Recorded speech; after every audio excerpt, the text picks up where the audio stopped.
Integration जसलाई anti derivative पनि भनिन्छ। त्यो एन्टी डेरिभेटिभ कसरी निकाल्ने, कुन कुन फर्मुला छ त्यसको बारेमा डिस्कस गर्नेछु। र फर्स्ट अफ अल इन्टिग्रेसनमा कस्तो कस्तो क्वेसन आउँछ, त्यो क्वेसनहरू कस्तो कस्तो क्वेसन आउँछ र त्यो सल्भ गर्ने जुन टेक्निक छ त्यो टेक्निकको बारेमा बताउँछु। इन्टिग्रेसन सल्भ गर्नको लागि जम्मा 3टा कुरा याद राख्नुपर्छ। नम्बर 1 टाइप अफ क्वेसन, कस्तो खालको क्वेसन आउँछ। नम्बर 2 फर्मुला लिस्ट, त्यो फर्मुलाको बारेमा यहाँ डिस्कस गर्नेछु र 2टा एक्जाम्पल पनि दिन्छु। र third number different types of क्वेसनलाई, डिफ्रेन्ट टाइप्सको जुन क्वेसन हुन्छ त्यसलाई 3-3वटा 4-4वटा डिफ्रेन्ट टाइपको क्वेसनहरूलाई प्र्याक्टिस गर्ने। भनेपछि 3टा कुरा गर्न सक्यो भने इन्टिग्रेसन 1 सर्टमा सल्भ हुन्छ है। र पहिला बुझ्नु पर्यो इन्टिग्रेसन भनेको के हो भन्दाखेरि डिफ्रेन्सिएसन जसलाई डेरिभेटिभ भनियो, रिजल्ट भनेको डेरिभेटिभ हो, डिफ्रेन्सिएसन भनेको प्रोसेस हो। यहाँ इन्टिग्रेसन भनेको प्रोसेस हो र एन्टी डेरिभेटिभ भनेको रिजल्ट हो। त्यो कुराहरू बुझ्नु छ।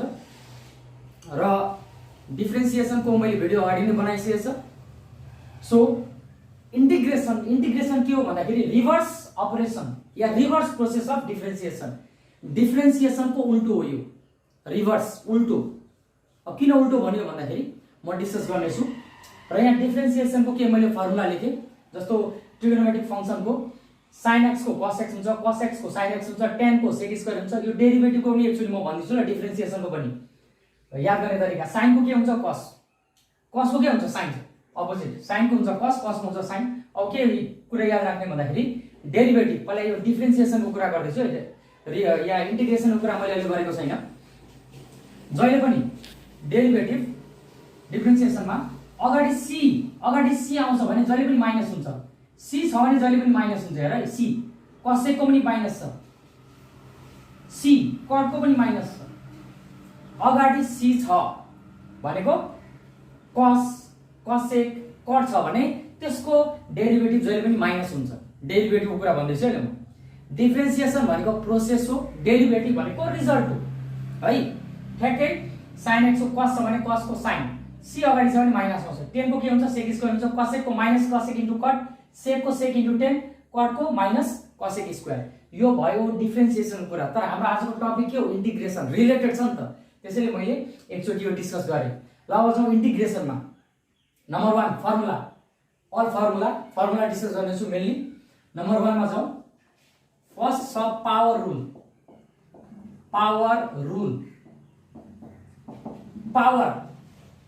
पावर दिन्छ यसले, पावर रुलले के दिन्छ, पावर दिन्छ। अब यसको सिम्बल यो इन्टिग्रेसन कसलाई भन्छ, इन्टिग्रल पनि भन्छ। यस्तो हुन्छ कोकिस, यस्तो हुन्छ कोकिस। x to the power n into dx। यसको इन्टिग्रेसन, यसको एन्टी डेरिभेटिभ के हुन्छ, पावर रुल। पावर भन्ने बित्तिकै पावर दिन्छ भनेको यहाँ पावर प्लस गर्ने n + 1, यो n + 1 डिनोमिनेटर पनि लेख्ने, अनि प्लस के हुन्छ, c हुन्छ, कन्स्टेन्ट आउँछ। यो कन्स्टेन्ट किन आएको भन्दाखेरि अर्को भिडियो डिस्कस गर्छु। यसको रिजन चाहिँ c आउने रिजन चाहिँ अर्को भिडियोमा डिस्कस गर्छु। आजको भिडियोमा चाहिँ फर्मुलाहरु मात्रै। x to the power n को इन्टिग्रेसन निकाल्नु छ भने के हुन्छ, पावर रुल। पावर बढो यहाँ n + 1, त्यही पावर डिनोमिनेटरमा आयो plus c। This is formula number 1। अब यसको युज गरेर देखाउँछु। एक्जाम्पल एउटा युज गर्छु म। Suppose x to the power 5 into dx आयो तिमीलाई। यसलाई इन्टिग्रेट गर्नु छ भने c x n + 1, n को काम केले गर्यो 5 ले। सो 5 + 1 लेख्ने, त्यही 5 + 1 यहाँ डिनोमिनेटरमा आयो अनि प्लस c लेख्ने पर्यो। x to the power 6/6 + c। So this will be the answer. This is rule number 1। Rule number 2 मा जाऊ अब। आई होप यो क्लियर हो पावर रुल। नम्बर 2 मा जाने। नम्बर 2 मा के छ भन्दाखेरि next constant rule. Constant rule भनेको कन्स्टेन्ट आयो भने के गर्ने, पावर आयो भने यो गर्ने। पावर रुल भनेको पावर आउँदाखेरि पावर एड गर्ने, यसरी डिनोमिनेटर त्यही पावर लेख्ने। अब कन्स्टेन्ट रुलमा कन्स्टेन्ट आयो भने के गर्ने, त्यसको इन्टिग्रेसन कसरी के लाग्यो मैले k इन्टु dx। यो कन्स्टेन्ट भनेको 1 2 3 जे पनि हुन सक्छ। यहाँ dx छ त्यसैले kx + c हुन्छ यसको इन्टिग्रेसन हो। यो रिजल्टलाई चाहिँ एन्टी डेरिभेटिभ भनिन्छ। प्रोसेसलाई इन्टिग्रेसन भनियो, यो रिजल्टलाई के भनियो, एन्टी डेरिभेटिभ। त्यसैले यसको एक्जाम्पल मैले देखाएँ, यो फर्मुला जस्तै हो। यसको एक्जाम्पल देखाएँ 1 into dx। Suppose 1 into dx 1 constant हो। यसको के हुन्छ, एन्टी डेरिभेटिभ भन्दाखेरि के भनेको 1 आयो अनि dx छ त्यसैले x आयो 1x + c that is x + c त्यसैले सपोज 5 आयो 5 * dx के हुन्छ यसको 5x + c दुईटा नम्बर 1 नम्बर 2 क्लियर भयो होला नम्बर 3 मा जाउँ अब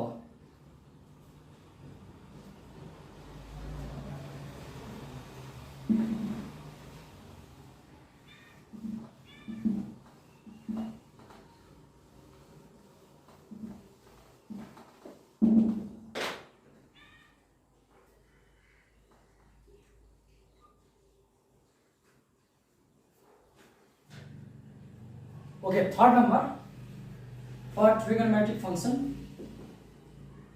Trigonometric functions. यसो गरौँ third number sin x को sin x को के हुन्छ sin x को यहाँ नै sin x सिमिलरली 3 4 नम्बर पनि लेखिराखौँ cos x को के हुन्छ और 5 number sin cos tan x यो तीनटा गरौँ पहिला यो तीनटा गरौँ sin x को के हुन्छ cos x को के हुन्छ tan x को के हुन्छ मैले के भने इंटीग्रेशन र डिफरेन्सिएसन रिभर्स प्रोसेस हो दिस आर रिभर्स के भन्न खोजेको रिभर्स भन्दाखेरि sin x को निकाल्नु छ यहाँ हेर cos x को डेरिभेटिभ के हो sin x cos x को डेरिभेटिभ sin x हो भने यसको इंटीग्रेशन sin x को इंटीग्रेशन यो माइनस छ माइनस यता आउँछ sin x को इंटीग्रेशन के हुन्छ minus cos x so we can write minus cos x + c फेरि हेर है डेरिभेटिभ को फर्मुला थाहा छ भने इंटीग्रेशन निकाल्न सकिन्छ sin x को इंटीग्रेशन यसको एन्टी डेरिभेटिभ के हुन्छ sin x को यहाँ हेर्ने cos x को डेरिभेटिभ sin x हो भने यहाँ इंटीग्रेशन साइन राख्दिने यहाँ राख्दियो त्यो इंटीग्रेशन साइन यो माइनसलाई यहाँ ल्याउँदिने भने sin x को के भन्दा माइनस cos x त्यसैले माइनस cos x आको यो सिमिलरली cos x चेक गर cos x को के हुन्छ यहाँ रे sin x को डेरिभेटिभ cos x हुन्छ भने मैले यहाँ इंटीग्रेशन राख्दिए भने cos x को इंटीग्रेशन cos x को डेरिभेटिभ के हुन्छ त मैले यहाँको यहाँ मैले इंटीग्रेशन को साइन राखे यहाँ मैले इंटीग्रेशन को साइन राखे भने cos x को एन्टी डेरिभेटिभ के हुन्छ sin x त्यसैले cos x को के लेख्नु पर्यो मैले sin x लेख्नु पर्यो just opposite reverse sin x को डेरिभेटिभ cos x हो भने cos x को एन्टी डेरिभेटिभ चाहिँ के हो sin x हो that's why it is called reverse process अब tan x को लागि यहाँ tan x छ हेर त tan x यहाँ रिजल्टमा छ रिजल्टमा tan x छैन है रिजल्ट भनेको डेरिभेटिभमा छैन यसको पछि एक्सरसाइजमा पनि आउँछ यसको डाइरेक्टली मैले लेखे यसको log sec x हुन्छ र जहिले पनि केमा आउँछ मोडुलसमा आउँछ मोडुलस किन दिएको भन्दाखेरि नि यो कसरी आयो भन्दाखेरि पछि एक्सरसाइजमा आउँछ त्यो म देखाउँछु गरेर अहिले फर्मुला मात्रै लेखिदिएको log sec मा आउँछ log sec x अब के बुझ्नु पर्छ भन्दाखेरि मोडुलसको अर्थ के हो मिनिङ के हो भन्दाखेरि यो log कहिले पनि नेगेटिभ हुँदैन log जहिले पनि कसको केमा एक्जिस्ट गर्छ पोजिटिभमा त्यसैले मोडुलस लेखेको sec नेगेटिभ हुन सक्छ हैन नेगेटिभ हुन सक्छ तर log चाहिँ नेगेटिभ हुन सक्दैन त्यसैले यसलाई केमा लिनु पर्यो मोडुलसमा लिनु पर्यो और यसको अर्को पनि फर्मुला छ माइनस log cos x यो पनि हामी एक्सरसाइजमा गर्न सक्छौं मोडुलस लागि मैले यसको प्रुभिङ म एक्सरसाइजमा गर्ने छु 3 4 5 6 मा जाउँ 6 मा सिमिलरली मैले लिए cosec x यो पनि छ रिजल्टमा चेक गरेर देख्छु रिजल्टमा छ cosec x कहिले छ रिजल्टमा चेक गर्ने cosec स्क्वायर छ cosec छैन cosec x को के हुन्छ भन्दाखेरि नि यसको log मै हुन्छ log cosec को रिलेसन केसँग हुन्छ धेरै cosec को रिलेसन जहिले पनि cot सँग हुन्छ cosec cot त्यसैले cosec x - cot x + c यसको इंटीग्रेशन log मा cosec x - cot x similarly 7 नम्बरमा नम्बर 7 cosec पछि sec मा जाऊ सेम log अब हेर sec को रिलेसन केसँग हुन्छ धेरै tan सँग हुन्छ त्यसैले मोडुलसमा sec x + tan x + c हुन्छ 8 number cosec sec cot x * dx cot x को एन्टी डेरिभेटिभ के हुन्छ भन्दाखेरि cot को एन्टी डेरिभेटिभ के हुन्छ भन्दाखेरि हेर है यसको पनि लगमै आउँछ। कट भनेको cos by sin, कट भनेको cos by sin, डिनोमिनेटरमा के आउँदैछ sin, त्यसैले लगसँग sin x आउँछ plus c। This is formula number 8 for integration. Formula number 9, formula number 9 cos को निकाल्यौं sin को निकाल्यौं sec स्क्वायर x आयो भने integration of sec square x very easy into dx। यहाँ आन्सर छ हेर sec स्क्वायर x को integration anti derivative के हुन्छ tan x, directly write tan x, reverse process. 10 number similarly हामीसँग cosec इन्टु cot आयो भने cosec x into cot x आयो के हुन्छ त भन्दाखेरि यसको के छ, यसको क्वेशन के छ cosec छ अनि यो माइनस पनि आयो, so minus cosec x plus c सक्यो। 11 मा जाउँ sec इन्टु tan आयो भने इंटीग्रेशनमा इंटीग्रल साइन हो यो sec x into tan x आयो भने यसको के छ त क्वेशन, यहाँ इंटीग्रेशन हाल्ने हो भने यो हुन्छ sec x प्लस c आयो। 12 नम्बरमा इफ cosec स्क्वायर आयो हामीलाई यसको इंटीग्रेशन एन्टी डेरिभेटिभ निकाल्नु छ cosec स्क्वायर x को इन्टु dx, यहाँ dx लेखेर इन्टु dx इन्टु dx, यहाँ मैले dx लेखे भने cosec स्क्वायर के छ यो माइनस यता आयो minus cot x plus c, यसरी निकाल्न सकिन्छ रिभर्स प्रोसेसबाट, because integration and differentiations are reverse process. यसको डेरिभेटिभ यो हो भने यसको इंटीग्रेशन यो, त्यसैले के भन्यो रिभर्स प्रोसेस। फर्मुला नम्बर 13 मा जाने, फर्मुला नम्बर 13 मा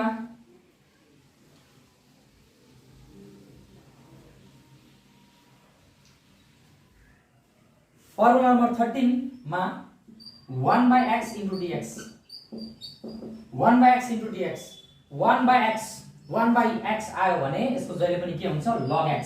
किन यस्तो भएको हो भन्दाखेरि याद गर, जस्ट रिमेम्बर याद गर त के याद गर भन्दाखेरि d/dx अफ log x कति हुन्छ भनेको log x 1/x हो, log x को डेरिभेटिभ 1/x भनेपछि 1/x को इंटीग्रेशन 1/x लाई इंटीग्रेशन गर्ने हो भने एन्टी डेरिभेटिभ कति आउँछ log x, just reverse process. फेरि चेक गर है, फेरि चेक गर एकचोटी d/dx of log x 1/x हो, हामीलाई थाहा छ डेरिभेटिभमा पढेको log x को डेरिभेटिभ 1/x हो भने 1/x को एन्टी डेरिभेटिभ के हुन्छ log x, just reverse process. यहाँ पनि रिभर्सले काम गर्यो। 14 मा जाने, 14 मा चाहिँ एक्सपोनेन्ट छ,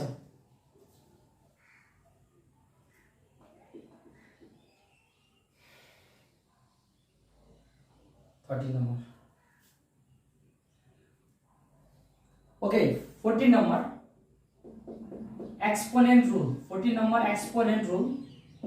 अब हेर है integration of a to the power x into dx, exponent भनेको यहाँ a कांस्टेंट जस्तै हो, कांस्टेंट को पावर x या y आयो भने त्यसलाई भन्छ एक्सपोनेन्शियल फर्म। यसको के हुन्छ भन्दाखेरि a to the power x नै हुन्छ divided by log a plus c। त्यसैले e to the power x आयो भने के हुन्छ e to the power x, हेर e to the power x आयो भने के हुन्छ e to the power x आयो भने e to the power x को e to the power x नै आउँछ। किन यस्तो भयो त भन्दाखेरि a to the power x मा a to the power x by log a आयो, e to the power x मा e to the power x नै किन आयो भन्दाखेरि रिजन मैले दिएर यसको रिजन के छ त, हेर यसको रिजन लाई सल्भ गरे सेम यो फर्मुला लाएर यो मेन फर्मुला हो, यो फर्मुला लाएर सल्भ गर्दैछु हेर is equals to a to the power x छ भने यहाँ पनि a to the power x, e to the power x छ भने e to the power x नै लेख्ने डिवाइड बाइ log a छ, log a को काम केले गरेको छ e ले। अब याद राख्नु यो कुरा log e भनेको जहिले पनि 1 हो, log e भनेको 1 हो, नेचुरल लग हो नि त, log मात्र लिएछ क्याल्कुलस, यो क्याल्कुलस को पार्ट हो एन्टी डेरिभेटिभ, log लिएछ के बुझ्नु पर्यो log मात्र लिएछ नेचुरल लग हो भनेको जसको बेस e हुन्छ त्यसलाई भन्छ नेचुरल लग। यहाँ पनि यो यसलाई भन्छ आर्गुमेन्ट, यो बेस यो आर्गुमेन्ट दुईटै सेम आयो भने यसको भ्यालु जहिले पनि कति हुन्छ 1 भयो, 1 लेखे भनेपछि लास्टमा फर्मुला ए आउँदै रहेछ प्लस सी भनेपछि के आयो त e to the power x plus c नै आउँदै रहेछ नि त, ए नै आउँदै रहेछ नि त। फर्मुला यो मैले यसमा पनि एप्लाई गरे, यसमा एप्लाई गर्दा e to the power x plus c नै आउँदै रहेछ, त्यसैले मैले e to the power x plus c लेखे। So this is exponent rule in anti derivative.